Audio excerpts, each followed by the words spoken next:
Welcome to the Movers and Shakers podcast, where real students are doing real deals in the world of multifamily real estate. I'm Vince Gethings, the owner of the Wheelwell Profits Academy. Listen in as we dive into the journeys of driven individuals who are turning their dreams into reality.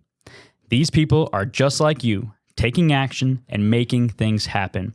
If you enjoy the show, please like, subscribe, and if you're ready to take action, check us out at wheelwellprofits.com to learn more about our incredible community. Let's get started.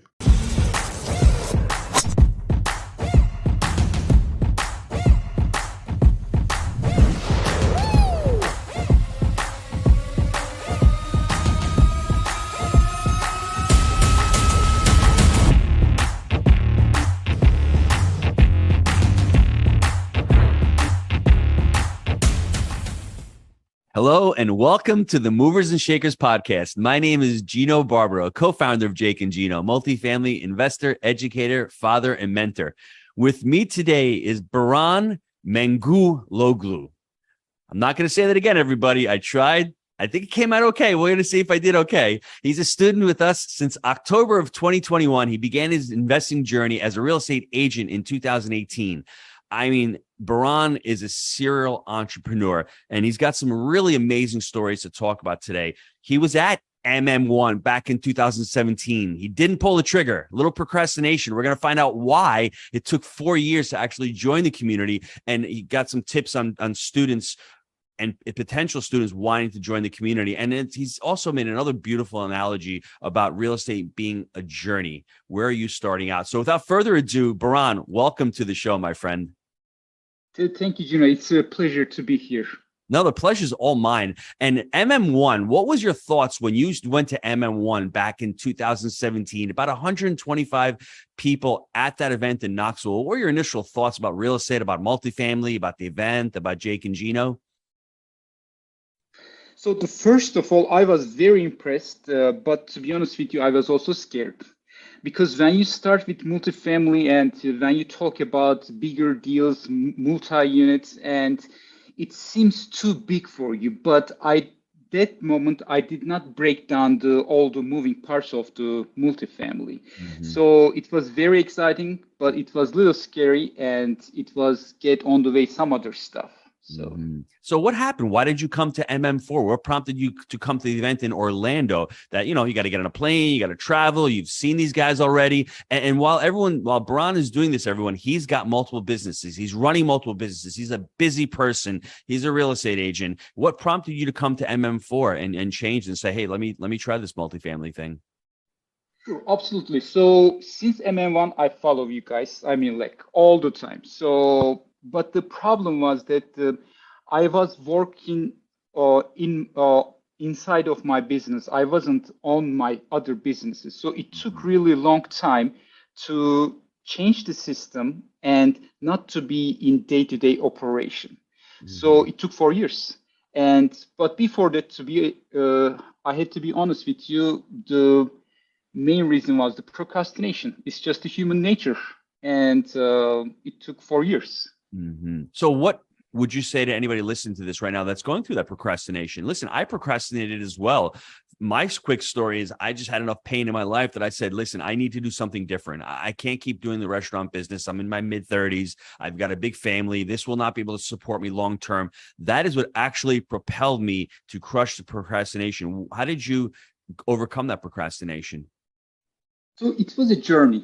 So it didn't overnight. So it was the best thing to do is to pull myself or yourself out of the situation and look yourself from outside in. And that's the way to help you to differentiate what's important versus urgent. Mm-hmm. That will be the best thing in my end, I can say. Mm-hmm. And when you look back at it, you had said to me, I wish I had joined back in 2017. What do you think the difference would have been right now if you had been part of this community for 5 years instead of 1 year? Probably at least $10 million. Easy, yeah. So, I mean, to joining the Jake and Gino, it was not just the multifamily, and it's also self-development and the keys for the success and happiness. So I get so many different we get so many hosts on Monday classes, and not just with the business or multifamily. I mean, with this community, I shape my life in different direction. Mhm. I got to add on that a little bit because I know exactly what you're talking about. Let me expand that for the listeners. It's values-based decision making as well, making decisions based on your values, actually thinking about your values. Baran talks about the personal development aspect of it. We're not just talking multifamily all the time because Baran is intelligent enough, and a lot of our students are intelligent enough to really know what a cap rate is, to be able to invest, but then to be able to work on the procrastination, work on the development, work on the mind. That is really, really important. And Baran this weekend, he was at one of our events. So showing up and putting in the time, coming to a money mixer, coming to a Manage Right bootcamp, I think that's all so important. Talk about the weekend event. What did you think about this event this weekend? I loved it. I mean, went to a brew pub for lunch, got on a bus, looked at 3 different properties, got the chance to ability to network with over 50 students. What were your, highlights of the weekend? First of all, I pick your brain about my plans for Italy trip. So that's a promise I made to my wife. And the second one is getting to buses and seeing what you guys did. Since I'm in Knoxville market, I can see in firsthand the difference you are making in the apartment buildings you have. Also networking with people, and I met with so many new great people. And every time I go to event, I see new faces. So it's very dynamic group. Mm-hmm. So I like that. The relationships, I think, is one of the keys to any kind of community because you can learn the education, you can go on YouTube, you can watch the videos, but sometimes you just need a little kick in the butt. We all slack off, and I'm the same way. This summertime, I waned a little bit. I wasn't as excited, but then you know what? I got on a plane Wednesday, went to Jake's house for a couple of days. We had the coaches retreat. Saturday, we had the event with the students, and I personally love those events because I had Baran coming up to me, talking to me about, hey, how do we do Italy? What discuss that. Students come up to me and talk about how to raise kids. Some of them want to talk about homeschooling. Some of them want to talk about real estate. Some of them want to talk about family. Some of them want to talk about finances, whole life, whatever that is. I just love being able to interact with all the students because they do come for multifamily, and that's really, really important. That's the vehicle we teach. But then ultimately, there's so much more to life than just multifamily, and I think that's really, really important. Baran, you had mentioned something. I love the analogy you made about a real estate journey. Let's dive into that. Talking about like you look at a real estate journey as looking at a book that depending on where you start off in the journey. Sure, absolutely. The way I see real estate is a journey of a book, and it depends on your skill set and business experience or work or professional experience. You are starting from a different chapter of this book. So I was fortunate enough, I started from a couple of chapters in advance. But if there is anybody just starting the multifamily real estate, don't be afraid to start from the beginning. It's just going to take longer, but at the end of the day, it's not a short-term run, it's a marathon. So it's better to digest all the aspects of the multifamily and overall real estate rather than just, try to make it in a short period of time. And I love the story you shared with me about coming to MM4. Can you share that with the listeners? As far as someone who's on the fence saying to themselves, I don't really need to come to events. I can do Zoom calls. You had those lunches, different lunches with different people. Dive into that and really talk about that mindset about all of a sudden something just clicked and said, okay, procrastination over. Mm-hmm. Absolutely. So any type of decision I take on my business or personal life, I always look at the pattern. And when I was in MM4, I had a Saturday here. I had a lunch with a group of students, and I had a dinner with different group of students. And on Sunday, I had a lunch with different group of students, and I see a pattern. Everybody was so positive, and they gained personally, financially, a lot of things from the group. And right after the lunch, I went to Mackenzie and I just signed up the program. That's awesome. I love that. We never really dove into why multifamily for you because you've got multiple businesses going on. Why is this vehicle ideal for Baran? Well, I mean, there's so much advantages on multifamily. The biggest ones are that there are so many leverages we can pull on multifamily. And I mean, the most important ones for me is the cash out refi and the cost segregation. And these are unbelievable. And people don't do this don't get advantage of those, they are missing a lot. They leave a lot of money on table. And when you talk to students when they're starting on their journey, a lot of them don't even know what a cash out refi is when they're first starting out. They don't know what cost segregation is. Isn't it amazing that people make decisions based on a vehicle without even understanding it? I mean, when you saw it, did you understand cost segregation and cash out refi when you were looking at multifamily, or did you learn these strategies as you dove into it? Actually, the second one, because the thing is, to learning all this stuff is different than you actually doing it and getting the money back. And it's totally different feeling. It just clicks much more solid than just on the paper. So I love that. And you're a person who likes to build businesses. And you had said to me, sometimes multifamily people may shy away or may think it's a long-term a deal. And to me, I think that's a positive, because you had said something else that we always talk about, that shiny object syndrome. Talk about that and how that may have held you back. And the fact that you're building a business is more of a long-term venture as well. So can you dive into that a little bit for us? absolutely. So that's the other thing I like about real estate and especially multifamily. So any type of, I'm in a retail business, and it's a brick and mortar, or I have online retail businesses, or I have a car dealer. At the end of the day, it's also a retail business. You are dealing with inventory, and there are so many moving parts. You are in a restaurant business, and when you have so many moving parts, when you deal with so many different people and their emotions, their problems, it get into way of the scaling of the business. Versus on multifamily, it is so much more structured, and you can leverage on so many different things. You can leverage on people, you can leverage on debt, and you can leverage off so many different things, and then it gives you a long term gain. So there might be, I mean, I see a lot on this on real estate, multifamily versus single family. Maybe people make money here and there, maybe they make a lot of money, but it's very transactional and very emotional part is extremely important, because let's say you're a single family guy and you are flipping, your emotion goes up and down.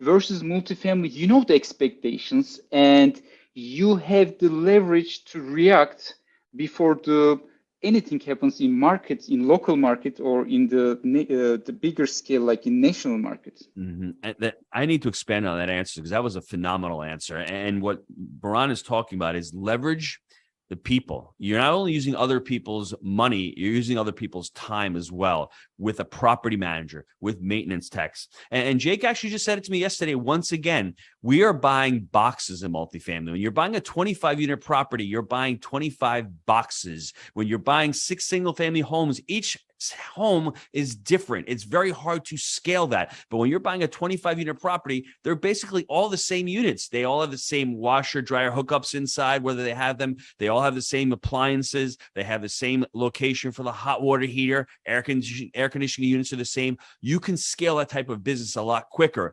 On top of it being one transaction for 25 units, as opposed to having 25 different transactions, you have one property tax bill, you have one insurance bill, you may have one employee. So the scalability is truly important to anybody who has that business mind. So that's really, really important. And you're also talking about scaling the debt. Debt is an important component upon it. And also leveraging and being able to scale the cost segregation and the taxes. That is all so important when we're talking about multifamily. Let's talk about the first deal. How did you come about the first deal, and why were you excited about this first deal?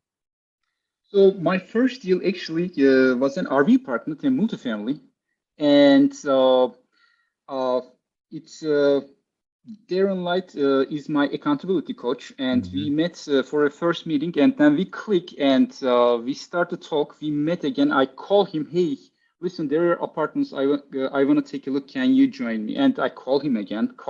So we look at couple properties, and then this RV park deal came to him off markets. It was a mom and pop owner. They did not want to put it out on the markets. It came through realtor, and it was a fantastic deal. And we just closed it in June this year. So talk about Baran though, even like being able to access the coach, tell the coach, hey, let's go look at a couple of deals. How was that process of actually having someone with another set of eyes on your deals, giving you that confidence to look at those deals? How was that?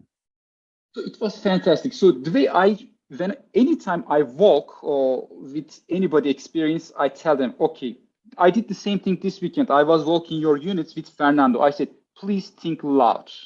So I want to pick up your brain. So this is what we did with Darren. I said, okay, please, when we are walking, just talk loud and let me pick up what's in your mind.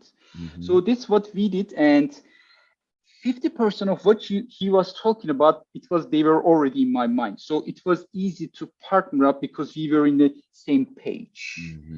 So I strongly recommend to have somebody as an accountability partner or a coach or a coaching program, because it gives you, it open up their brain to you. So basically you multiply your mind or brain power.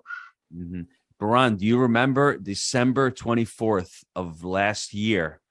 Someone named Baran calls Gino. It's Christmas Eve, and he's talking about a deal. And I'll never forget that phone call, because I guess most people don't work on Christmas Eve, but I'm so conditioned to working. And when somebody calls me from the community, has my cell number, and I'm thinking, I need to take this call because it's urgent and it's being a fiduciary. And I remember, Brian, you called about a deal, wanting to know the structure, wanting to know the units. If you want to share that story as well, because I think it's important when you join a community, you want to have the confidence that the people are doing it, that we're actually investing in these deals, and we can look at these deals and we're able to, quote unquote, pick the mentor's brains. And I think, to me, I love working. So getting on the call that day, I remember it was beautiful outside. I'm in Florida, so it was about 65 degrees. I'm sitting on my pool chair, and I get this phone call. It's from Knoxville. I'm like, I'm not sure who this is, but I'm still going to pick it up. So do you remember that phone call? Yeah, absolutely. I remember very well. I will never forget, because that time we were still at hospital. We just had a baby. So it was second or third day of our son. And this deal just came on my way. And I know nobody look at the deals right before the Christmas. And this property was very close to your property. So I said, let me pick up the Gino's brain. And it was very informative. And I did the right decision, giving the right offer. And it was fantastic. I also get tips from you. Like, it was not just about the deal structure, but how to approach the realtors, because I'm also a realtor, and you did some realtor work. I don't know if you still do it, and you give me fantastic tips about, how to approach to a realtor if you're a realtor. So. And I remember talking about that, because a lot of people now in that part of the cycle, the brokers have a tough job. Brokers are out there trying to sell deals. That's their number one priority. How do I sell this deal? And us as buyers, we just want to beat the brokers down. And sometimes the brokers know at some point that these properties were overpriced, but what are they going to do? That's the market. So for Baran to go in there and say, hey, your property is overpriced, this is what I'm giving you, what you need to do is to say, hey, the property is a little bit higher for my investors. I love the deal. You did a great job. Let me put this offer in. If it's too low, you don't have to, you don't have to submit the offer, but let's continue to work. And I think that's one of the ways we try to teach the Jake and Gino students, because you can make fun of brokers and say they've got an easy job, but their job is really working both sides. They're trying to get the seller the best price, and they're trying to get to the buyer a fair price. And now, as the market's cycling and shifting, brokers are going to have a tough time because sellers are still up here, but they need to come down here. So it's going to be an interesting, and you're in the real estate space, you're a realtor. It's an interesting dynamic and time, because, the markets haven't been down in a decade. So this is going to be an interesting time that we're going in. I love that.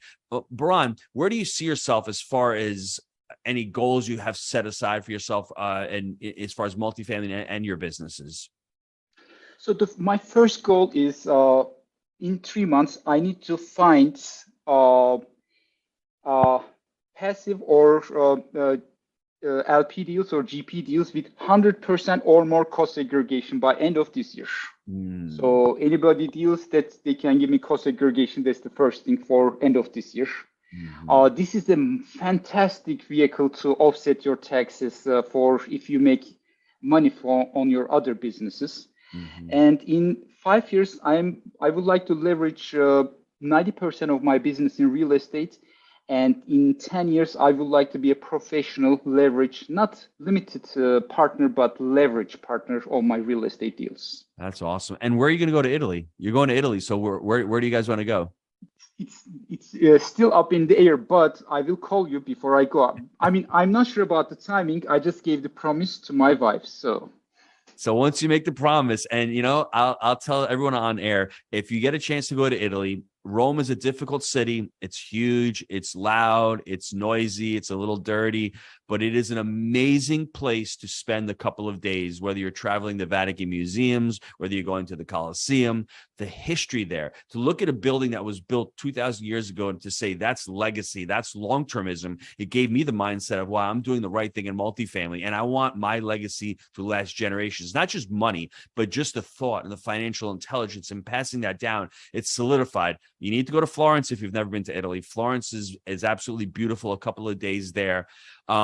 Maybe Sorrento, Capri, beautiful beaches. The Amalfi Coast is amazing there, depending on how much time you have. And hey, we can't forget about Venice. You need to go up to Venice for a couple of days and say, how do these people actually live 500 years ago on these canals? And these buildings are still here. It's an amazing place to be. The food is wonderful. So I'm expecting a phone call, hopefully in the next couple of months, by Baran, and I'm going to help him set up this this beautiful trip. Last question for me, Baran, and this is in all seriousness. If I'm listening to the show, and I know that I know multifamily is the right vehicle. I know I want to build long-term wealth.